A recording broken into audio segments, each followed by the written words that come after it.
उठाओ तो फ्रांस की तारीख।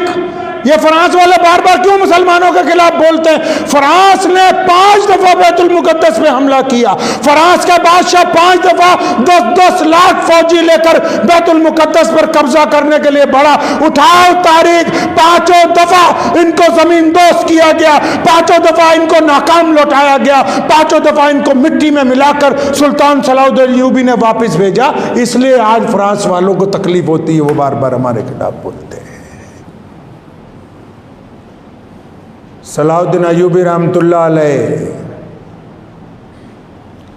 एक बाजार से गुजरे, एक बंदा मेंबर बना रहा था, लकड़ी का बड़ा खूबसूरत बना के दुकान में रखा हुआ था। पढ़ते थे उस दौर में। पूछा भाई ये मेंबर बहुत अच्छा है। अब जैसे हम लोग कहीं बाहर जाएं, आप जाएं, कोई अच्छी चीज़ मस्जिद के लिए मिले तो हम लोग सोचते हैं भी खरीद के ले जाएं, अपनी मस्जिद में लगाएंगे। मेंबर बहुत अच्छा है, कितने का देते हो? कहने लगा ये बिकने के लिए नहीं है। किस लिए बनाया? कहता है ये मैंने उस बंदे के लिए बनाया है जो। आज अक्सर लोग मुझे पूछते हैं, अलग अलग मौलवियों को आप भी पूछते होंगे, फ़लस्तीन के अंदर मुसलमानों पर जुल्म हो रहा है, फ़लस्तीन में यहूदी बम मार रहे हैं, फ़लस्तीन में यहूदी मुसलमानों पर तशद्दुद कर रहे हैं, हम क्या करें? तो मौलवी कहते हैं दुआ करो। मेरे परदादा रईसुल अहरार हज़रत मौलाना हबीबुर रहमान लुधियानवी रहमतुल्लाह अलैह ने 40 साल अंग्रेज़ के ख़िलाफ़ लड़ाई लड़ी, और जब मुल्क आज़ाद हो गया तो पाकिस्तान नहीं गए। देवबंद जब जाया करते थे, मस्जिद जो दारुल देवबंद की मस्जिद है अंदर, अक्सर वहाँ उनकी तकरीर हुआ करती थी, तमाम हज़रात बैठ जाया करते थे। बार बार मौलवियों को कहते थे कि मौलवियों ध्यान से सुन लो, पल्ले बांध लो मेरी बात।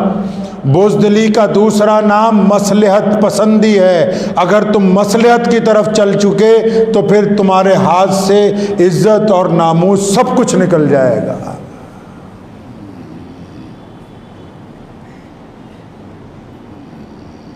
बैतुल मुकद्दस या बैतुल्ला या मस्जिद नबवी, क्या बैतुल्ला को हाथ लगाना बहुत बड़ी बात है? रसूलुल्लाह सल्लल्लाहु अलैहि वसल्लम ने तवाफ करते हुए बैतुल्ला को कहा कि बैतुल्ला मैं तेरी अजमत का कायल हूं, तो अल्लाह का घर है रुए जमीन पर सबसे पहला। मैं मानता हूं कि तेरी अगर ये जो पत्थर के टुकड़े अगर इनको बेचा जाए तो कीमत अदा नहीं हो सकती, लेकिन ये बैतुल्ला सुन ले, एक मुसलमान की इज्जत, एक मुसलमान की आबरू, एक मुसलमान की कीमत इतनी है कि अगर तुझे बेच भी दिया जाए तो किसी एक मुसलमान की इज्जत और आबरू की कीमत अदा नहीं हो सकती है। कई मुसलमानों के बादशाह है ना, अंदर जाते हैं बैतुल्ला में नमाज पढ़ने। अल्लाह माफ़ फरमाए, हमारे भी कई सरकारी मौलवी अंदर गए हैं, बैतुल्ला में नमाज पढ़ के आए। तो बैतुल्ला के अंदर नमाज पढ़ने का मतलब क्या अल्लाह तुमसे राजी हो गया है? मस्जिद नबी में हुज़ूर सल्लल्लाहु अलैहि वसल्लम के रोज़े मुबारक की जालियों के अंदर जाके सलाम पेश करने से क्या इसका मतलब अल्लाह आपसे राजी हो गया है? कितने ऐसे मुसलमान बादशाह हैं जो बैतुल्ला के अंदर गए हैं, कितने ऐसे मुसलमान हुक्मरान हैं जो अब तक रोज़े मुबारक की जालियों के अंदर जा चुके हैं, लेकिन ना उनकी अब तक कोई दुआ कबूल हुई, ना कोई उनका आज़म मुकम्मल हुआ। और सुल्तान सलाउद्दीन अय्यूबी को देखो, सारी जिंदगी मुल्क के मिस्र से लेके फ़लस्तीन तक लड़ते हुए गुजार दी, और वहाँ से बैतुल्ला का फासला 1500 किलोमीटर है, लेकिन सारी जिंदगी वक्त नहीं मिला बैतुल्ला तक जाने का, सारी जिंदगी वक्त नहीं मिला मदीना मुनव्वरा में हाजिरी करने का। लेकिन अल्लाह ने किबला अव्वल की आज़ादी सलाउद्दीन अय्यूबी के हाथ लिखी थी, उसको अता की गई है दौलत। तो क्या सिर्फ दुआ से मसला हल हो जाता है जी? दुआ से हो जाता है सब कुछ? अगर सिर्फ दुआ से हो जाता तो रसूलुल्लाह सल्लल्लाहु अलैहि वसल्लम क्यों निकलते? मैं मानता हूं दुआ करनी चाहिए, मैं मानता हूं नमाज अदा करनी चाहिए, मैं इस बात का कायल हूं कि कुरान पाक के मुताबिक अमाल करने चाहिए, लेकिन जब तक अमल होगा तो असर होगा ना। अगर अमल ही नहीं होगा तो फिर असर कैसे होगा जी? अमल होगा तो असर होगा। अक्सर पूछ लो जिस किसी मौलवी से, बस क्या करें जी, दुआ कीजिए दुआ कीजिए। तो आप कमरा बंद करके दुआ कीजिए ना कि अल्लाह मुझे रोटी मिल जाए, कहीं जाए ना कारोबार करने के लिए। आप सफर ना किया करें, बस दुआ करें अल्लाह मुझे दिल्ली पहुंचा दे, मैं इंग्लैंड जाके सेट हो जाऊं, मैं अमेरिका पहुंच जाऊं। दुआ करते रहो, कहीं जाना नहीं, पासपोर्ट नहीं बनवाने की जरूरत। दुआओं के साथ अमल की जरूरत। अक्सर हिंदुस्तान के मुसलमान पूछते हैं, फ़लस्तीन के मुसलमान परेशान हाल हैं, ये इनका जज्बा है कि ये पूछते हैं। एक बात याद रखना, आज रूए ज़मीन पर सिर्फ मुसलमान वो हैं जिनके साथ, जिनके अज़ाइम के साथ अल्लाह की मदद है और ये कभी शिकस्त नहीं खाते। अगर कहीं ये देखो कि मुसलमानों को शिकस्त हुई है तो दो लोग उसके ज़िम्मेदार होंगे, एक मुसलमानों का लीडर, दूसरा मुसलमानों का मौलवी, तीसरा नहीं।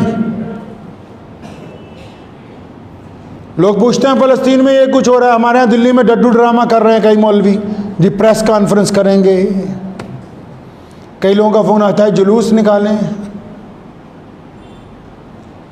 अबू जहल ने इस्लाम के ख़िलाफ़ इतनी मर्तबा जहर अफशानी की, तो क्या उसके ख़िलाफ़ जुलूस निकाल के मसला हल हो जाएगा? मसला ये है कि हम क्या करें। आप जहाँ पर हैं वहाँ रह कर क्या कर सकते हैं? पहला काम तो ये कि आप दुआ कर सकते हैं, मान लिया जी दुआ कर सकते हैं, दुआ करनी भी चाहिए। दूसरा,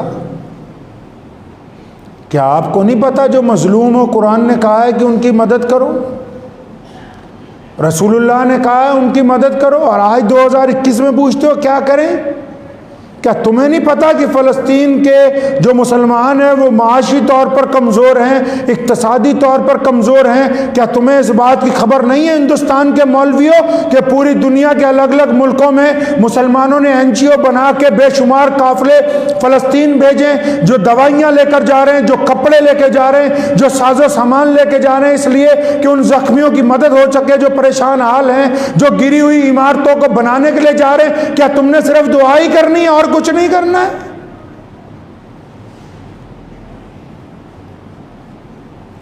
क्या हमारे मुल्क में फ़लस्तीन की एम्बेसी नहीं है, उनका अथॉरिटी का एम्बेसडर नहीं रहता कि जिसके पास जाके तुम बोलो कि ये इतने लाख रुपए का चेक है तुम्हारे लिए ताकि तुम्हारे साथ यहूदी लड़ रहे हैं तो हम पूरी दुनिया के मुसलमान तुम्हारे साथ खड़े हैं?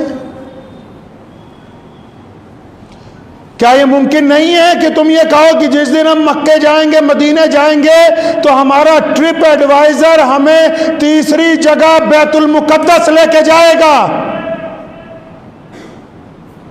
क्या पूरी दुनिया के मुसलमानों को पता नहीं कि किबला अव्वल हमारा वो मरकज है जहां 17 महीने जिसकी तरफ मुंह करके रसूलुल्लाह ने नमाज पढ़ी है? ये वो बैतुल मुकद्दस है जहां रसूलुल्लाह ने अंबिया की इमामत की है। ये वो बैतुल मुकद्दस है जिसकी फतह के बाद सैयदना बिलाल ने सबसे पहली आज़ान दी है। ये वो बैतुल मुकद्दस है जिसके मेहराबों को सैयदना ज़िक्रिया ने अपनी तिलावत से मुनव्वर किया है। क्या तुम्हें ये पता नहीं कि अगर मक्के जाना है, मदीने जाना है, तो तीसरा सफ़र बैतुल मुकद्दस का करना जरूरी है हमारे लिए?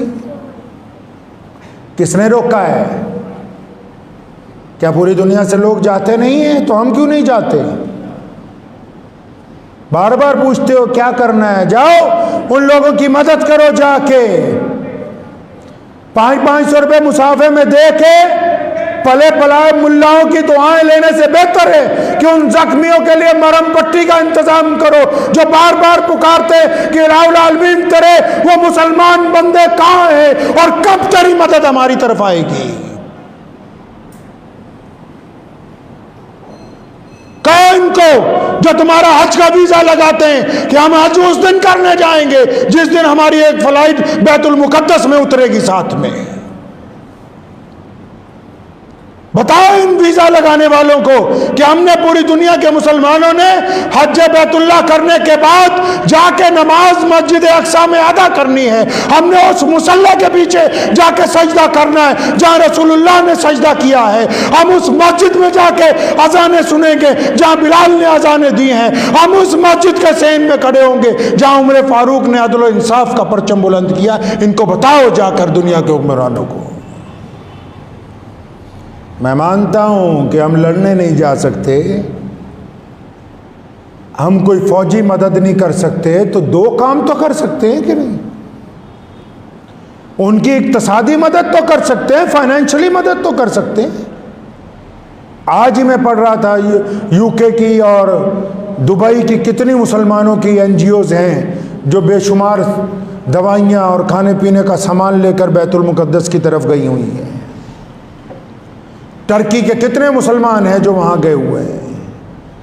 बार बार हमारे मुल्ला शोर मचाते हैं कि भारत में दुनिया के सबसे ज़्यादा मुसलमान रहते हैं। अरे रहते हो तो कम से कम उन मुसलमानों की भी तो खबरगिरी करो जो तुम्हारे तरफ मुतवज्जो हों। दिल्ली के मुल्लाओं, 5 स्टार होटल में बैठ के प्रेस कॉन्फ्रेंस करने से तुम्हारी गर्दन से ये गुनाह उतरेगा नहीं।